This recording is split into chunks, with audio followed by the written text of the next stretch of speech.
Hello students, today we will discuss about the male gametophyte. Microspore represent the beginning of the male gametophytic generation. जो microspores होते हैं वो mail gametophytic generation का start करते हैं। इससे पहले स्पोरोफिटिक फेज होता है जिसमें माइक्रोस्पोर मदर सेल बनती है और उनसे पॉलन ग्रेन्स बनते हैं। It is the mother cell of male gametophyte, यानी जो माइक्रोस्पोर्स होते हैं ये मेल गैमेटोफाइट की मदर सेल होते हैं। ड्यूरिंग गैमेटोजेनेसिस का मतलब होता है फॉर्मेशन ऑफ गैमीट्स और माइक्रोस्पोरोजेनेसिस का मतलब होता है formation of microspores. So, during gametogenesis, the nucleus of pollen grain divides into a small lenticular generative cell and large vegetative cell. जब हम माइक्रोस्पोरोजेनेसिस पढ़ रहे थे तब हमने उसमें जो लास्ट स्टेज होती है उसमें पॉलन ग्रेन्स डेवलप होते हैं और गैमेटोजेनेसिस में ये पॉलन ग्रेन्स फर्दर डिवाइड करते हैं। तो जब ये पॉलन ग्रेन डिवाइड करते हैं, इनका न्यूक्लियस डिवाइड करता है तो ये दो सेल बनाते हैं। एक स्मॉल जेनरेटिव सेल होती है और एक लार्ज वेजिटेटिव सेल होती है। अब ये जो जेनरेटिव सेल होती है ये फर्दर डिवाइड करती है और मेल गैमीट्स का फॉर्मेशन करती है। इसके थ्रू दो मेल गैमीट्स का फॉर्मेशन होता है। Structure of pollen grain. The pollen grain has a well-defined wall which is differentiated into two layers. Pollen grain में जो wall होती है ये डबल लेयर होती है। आउटर मोस्ट लेयर इसकी एक्साइन होती है और inner most intine. Pollen grain के साइटोप्लाज्म में डिक्टियोसोम्स, माइटोकॉन्ड्रिया और एंडोप्लाज्मिक रेटिकुलम प्रेजेंट होते हैं। On the upper layer of pollen grain, two small pore-like structures are present known as germ pores. Pollen grain की upper layer में दो pore-like छोटे-छोटे pore जैसे structure present होते हैं जिन्हें हम germ pore कहते हैं। जब pollen grain का germination होता है तो इन्हीं pores के थ्रू intine बाहर आती है और pollen tube का formation करती है। In some example, these germ pores are found in a long furrow. कुछ एग्जाम्पल्स में ये जो germ pore होते हैं ये long furrow आप जानते हैं ridges and furrow। ridges का मतलब होता है गहराई और furrow का मतलब होता है जैसे वेवी स्ट्रक्चर होता है तो उसमें ऊंचाई को तो furrow कहते हैं और गहराई को ridge कहते हैं। तो ये जो germ pore होते हैं ये long furrow के फॉर्म में होते हैं। Microspore layers. पॉलन ग्रेन में दो लेयर होती हैं। आउटर वॉल एक्साइन कहलाती है, इनर वॉल इंटाइन कहलाती है। एक्साइन क्योंकि प्रोटेक्टिव लेयर होती है इसलिए ये हार्ड होती है, जबकि इंटाइन सॉफ्ट होती है और ये साइटोप्लाज्म के चारों तरफ होती है, यानी साइटोप्लाज्म इसमें एनक्लोज रहता है और इसके अंदर न्यूक्लियाई और अदर ऑर्गेनेल्स प्रेजेंट होते हैं। ये आप डायग्राम में देख सकते हैं। ये साइटोप्लाज्म है अंदर, बाहर की layer exine, inner wall intine. Pollen grain का न्यूक्लियाई दो सेल में डिवाइड हो जाता है, larger generative cell and smaller vegetative cell, और ये आपके एपर्चर्स प्रेजेंट हैं। Exine. Exine is hard, rough और स्मूथ सरफेस्ड। एक्साइन जो होती है ये हार्ड होती है, रफ या स्मूथ हो सकती है। In many dicot plant many kind of outgrowths are found in on exine. बहुत सारे डाइकॉट्स में जो एक्साइन होती है इसमें आउटग्रोथ प्रेजेंट होती है। जैसे ये इसके डिफरेंट टाइप्स हैं। पहला है साइलेट। साइलेट में जो एक्साइन होती है ये स्मूथ या फ्लैट होती है। आप देख सकते हो इसके सरफेस में कोई भी मतलब इस रफनेस नहीं है, बिल्कुल स्मूथ सरफेस है। सेकंड है फेवियोलेट। फेवियोलेट में क्या होता है, बहुत सारे पिट्स प्रेजेंट होते हैं। पिट्स का मतलब पोर्स जैसे स्ट्रक्चर। आप देखो ये पिट लाइक स्ट्रक्चर इसमें प्रेजेंट है फेवियोलेट, और इसमें इस तरीके से ये अपर्चर्स निकले रहते हैं। पंक्चेट। पंक्चेट में डॉट लाइक आउटग्रोथ्स एक्साइन के ऊपर प्रेजेंट होती हैं। नेक्स्ट है रेटिकुलेट। रेटिकुलेट में नेट लाइक स्ट्रक्चर प्रेजेंट होता है एक्साइन के ऊपर। आप देख सकते हो ये नेट लाइक स्ट्रक्चर रेटिकुलेट में प्रेजेंट है। फॉस्यूलेट। फॉस्यूलेट में एक्साइन में फरोज या स्पाइंस, कांटे जैसे स्ट्रक्चर प्रेजेंट होते हैं। वैक्यूलेट में रॉड लाइक आउटग्रोथ प्रेजेंट होती है।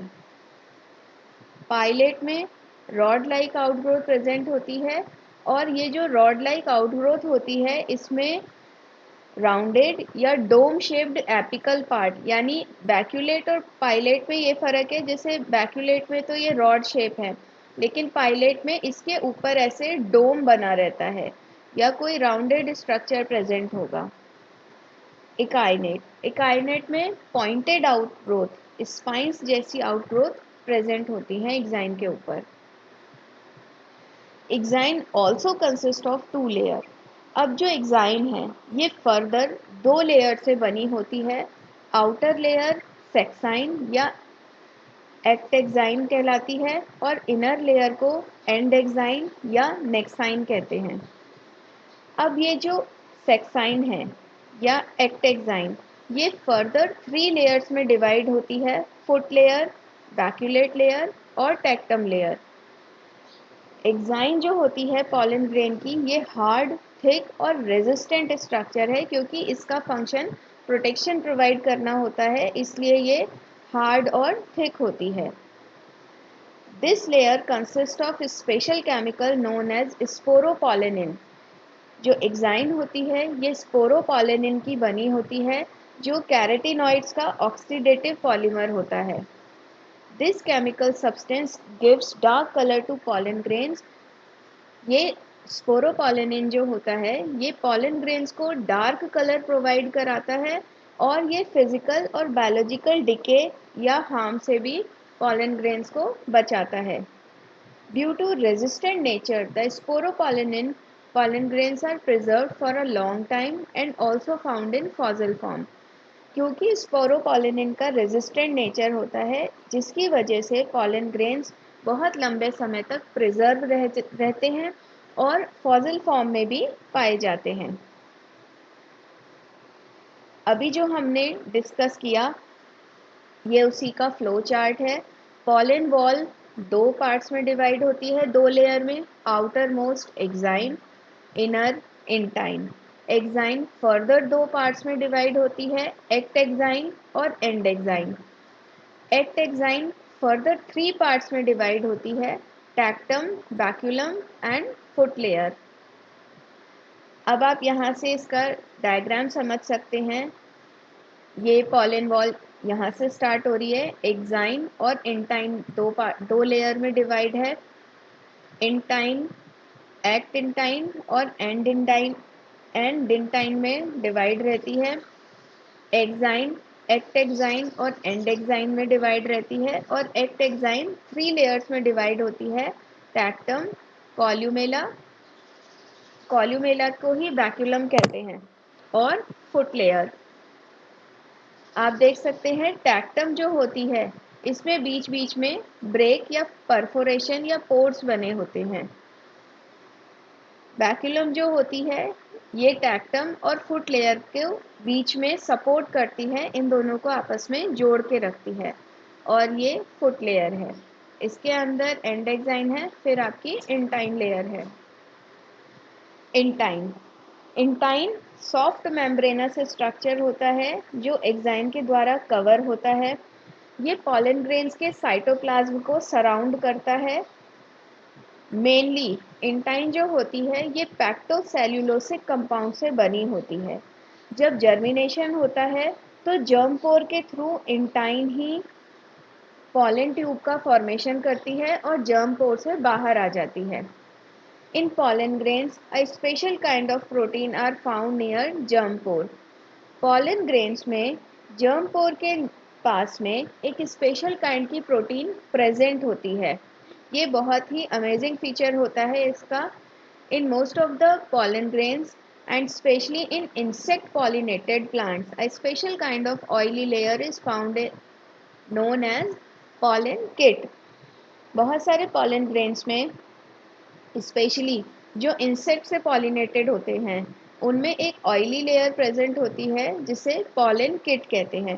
पॉलन किट का जो मेन फंक्शन है वो कलर प्रोवाइड करना है और ये स्टिकीनेस देती है पॉलन ग्रेन्स को, और इसमें स्पेशल ओडर यानी खुशबू भी होती है जिसकी वजह से इंसेक्ट्स अट्रैक्ट होते हैं और पॉलन ग्रेन्स उनसे स्टिक कर जाते हैं और वो एक जगह से दूसरी जगह पॉलिनेशन के लिए ट्रांसफ़र करते हैं। तो पॉलन किट का यही स्पेशल फीचर होता है कि ये पॉलिनेशन में हेल्प करता है।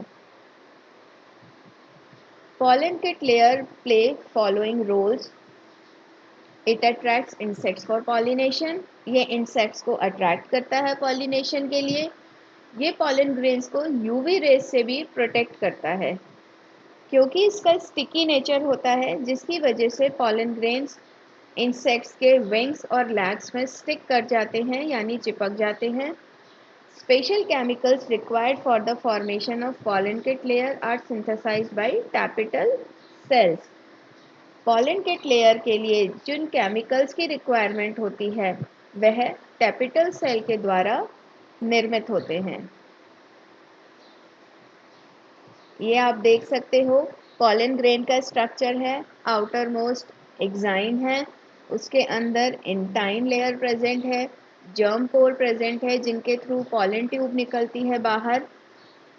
यहाँ से पॉलन ग्रेन का न्यूक्लियाई दो सेल्स में डिवाइड होता है, larger generative cell, smaller vegetative cell. Large generative cell ही मेल गैमीट्स का फॉर्मेशन करती है, उनकी फॉर्मेशन के लिए रिस्पॉन्सिबल होती है। ये देखिए आप, ये जेनरेटिव सेल है, ये मेल गैमीट का फॉर्मेशन करती है और ये इंटाइन पॉलन ट्यूब का फॉर्मेशन करती है। Thank you.